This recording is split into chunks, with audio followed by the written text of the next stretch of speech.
1, 2, 3 o'clock, 4 o'clock, rock. Tom worked during the day and attended night classes at Los Angeles City College. When the United States entered the Korean War in 1950, Tom quit his job and went to school full-time to receive a 2-year deferment from the draft. He enrolled in pre-med courses with the thought of one day becoming a dentist. By this time, Roma was attending high school at Alexander Hamilton High in West Los Angeles. She would graduate from Hamilton High in 1953.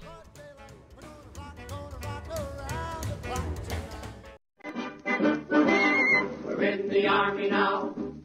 That same year, Uncle Sam caught up with Tom and he was drafted into the Army. After completing basic training, Tom was off to Korea for 2 years. As the ultimate fighting machine, Tom immediately found himself on the front lines of the motor pool, where he typed his way through the war. The story goes that one day during maneuvers, Tom had a wardrobe malfunction, tripped over his pants, fell on his face, and broke his rifle in half. When his commanding officer learned that he could type, Tom was assigned office work and was asked to never again touch a rifle. Hey there, you with the stars in your eyes. After graduating from high school, Roma attended the new Los Angeles State College of Applied Arts and Sciences, where she majored in home economics. In 1955, Tom received his discharge from the Army, and having already earned his AA degree, he too enrolled in classes at LA State to study engineering.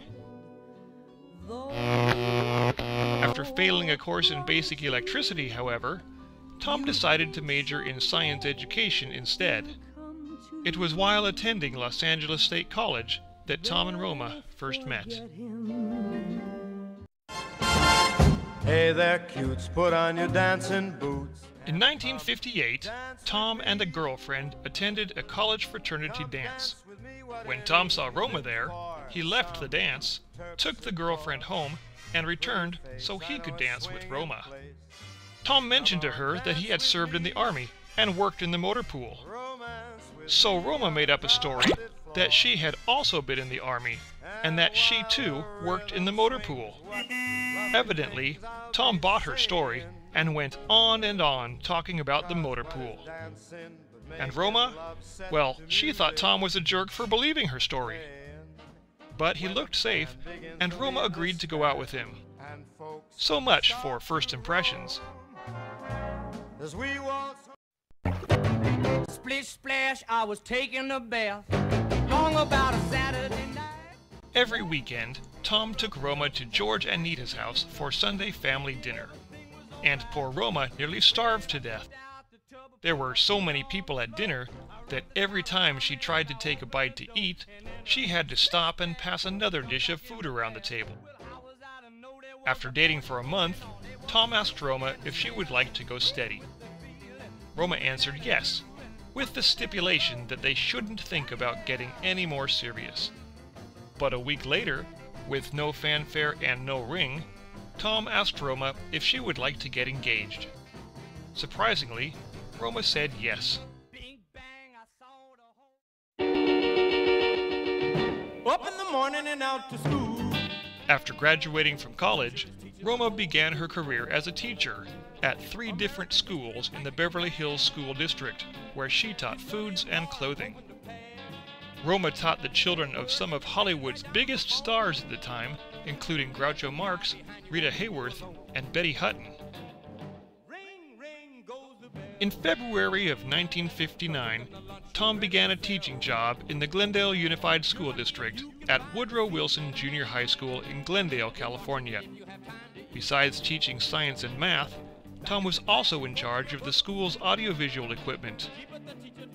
And for a period of time, Tom acted as the treasurer for the Glendale Teachers Association. Tom would teach at Wilson for 35 years until his retirement.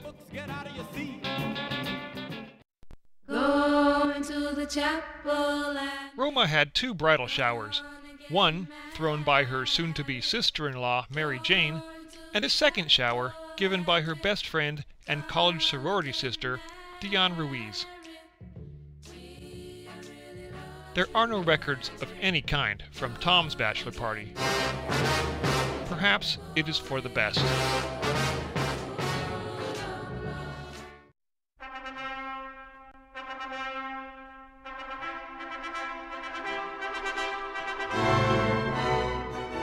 On June 28, 1959, Tom and Roma were married at the Beverly Vista Presbyterian Church in Beverly Hills.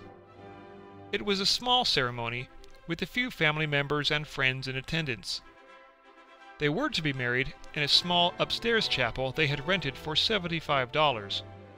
But the weather was very hot that day, and the chapel had no air conditioning, so they were allowed to use the main church downstairs, and being Wedding Bell Sunday, the church was already beautifully decorated. Roma's maid of honor was her cousin Ardis Jones, and Tom's best man was his brother Wes. After the ceremony, guests were invited to a small reception.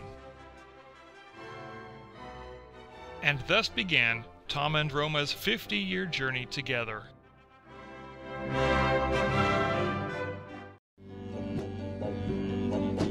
Come with me. Following the reception, Tom and Roma headed north to Santa Barbara, where they began their honeymoon at the Miramar Hotel. Over the next 3 weeks, Tom and Roma traveled throughout California, visiting many places including Solvang, San Luis Obispo, Monterey, San Francisco, Grass Valley, Lake Tahoe, Yosemite, Squaw Valley, and China Lake, where Tom's sister Claire lived with her family. In her bridal book, Roma kept a very detailed list of all the places she and Tom had been and everything they'd seen and done on their honeymoon. One interesting note, dated August 31st, 1959, reads, "The doctor told us to expect our first child on the 27th of March, 1960. Obviously, Roma didn't list everything she and Tom did on their honeymoon.